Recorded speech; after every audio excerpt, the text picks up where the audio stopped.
Hey guys, in this video we're taking a look at the budget-friendly Acer Aspire 3. It's sleek looking, large screen, and powerful enough for daily tasks, and made to be a great laptop for students or budget-conscious consumers. But it's only priced around $500, so something has to be wrong, right? Well, kind of. So what's up with the Acer Aspire 3? Why is it so popular, and if it's so good, why is it so cheap? How does it compare to other competitors in the price range, and is it worth buying? And after you get it, what can you expect?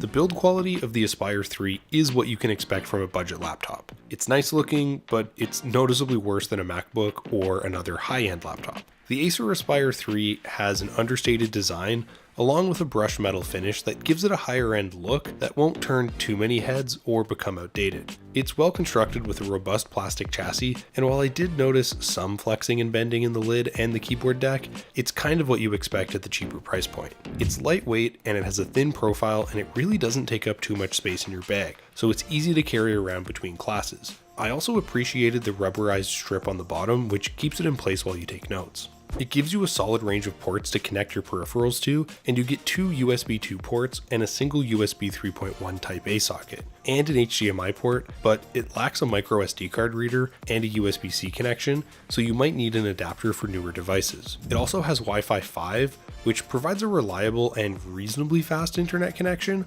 along with Bluetooth 4.2 compatibility and an Ethernet port for hard wiring. I thought that the full-size chiclet keyboard was nicely proportioned, and it delivered a decent typing experience, which was suitable for everyday use, but the number pad is somewhat narrow for larger hands. The keyboard has a soft actuation and a slightly roughened texture with an adequate key travel distance, which is comfortable enough to type on for longer sessions, and it's perfectly good for writing essays. Unfortunately, the keyboard isn't backlit and the keystrokes are a little bit bouncy, but the bed is relatively firm. The touchpad is responsive for fast and accurate tracking, and it actually reacts to inputs in the corners. It's reasonably sized and it provides enough space for control gestures, while the smooth surface responds well to two-finger scrolling, and it's easy to glide your fingers on. It has a 15.6-inch LED backlit display with a comfy view anti-glare coating that gives it a matte look, which is nice for viewing documents in brighter light. It has a 1920 by 1080 resolution, and it delivers decent colors and contrast,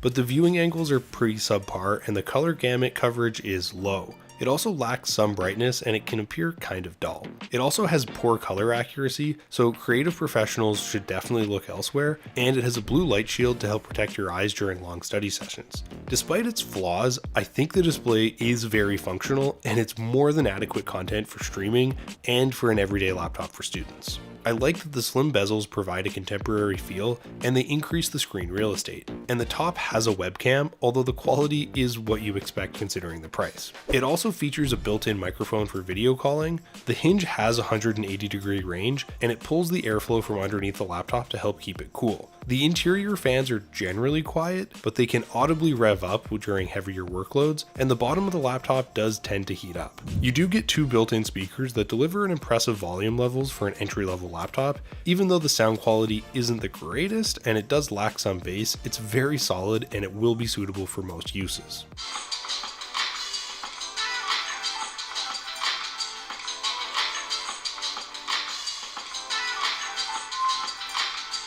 If you're enjoying this video and you're learning something about the Acer Aspire 3, be sure to give the video a like. It helps the channel out a lot, and if you're interested in updated pricing, be sure to check out the links in the description. While the battery life isn't top notch, I thought it was pretty solid, and it gave me around 6 hours of runtime, which could be extended to up to 9 hours with limited usage. So it will last through a lecture or a longer study session.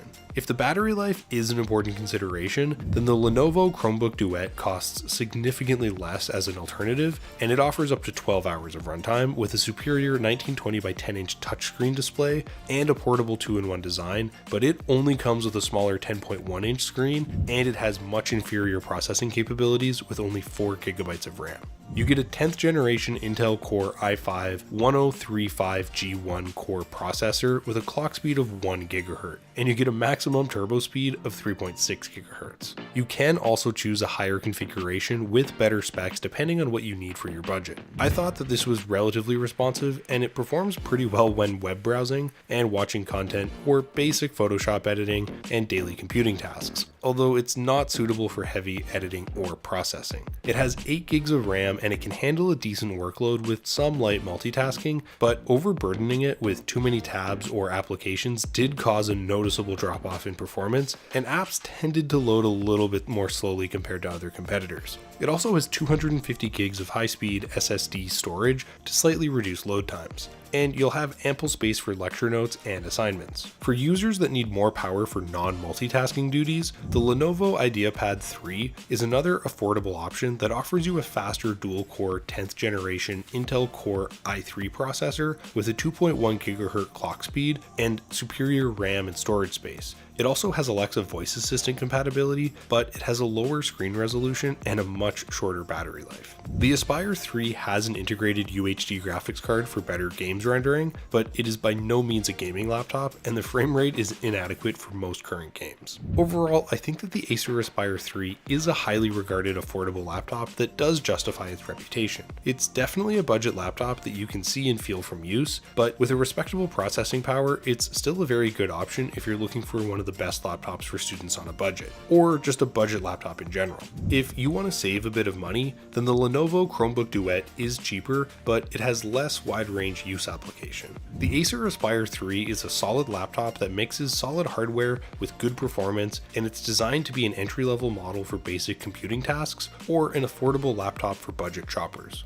But that's just my opinion. Let me know what you guys think in the comments. For links to updated pricing on all the items mentioned, be sure to check out the description. And if you guys learned something or you found the video helpful, be sure to give it a like and subscribe if you're new to the channel and you like short, informative tech videos. Till next time, I'll see you guys later.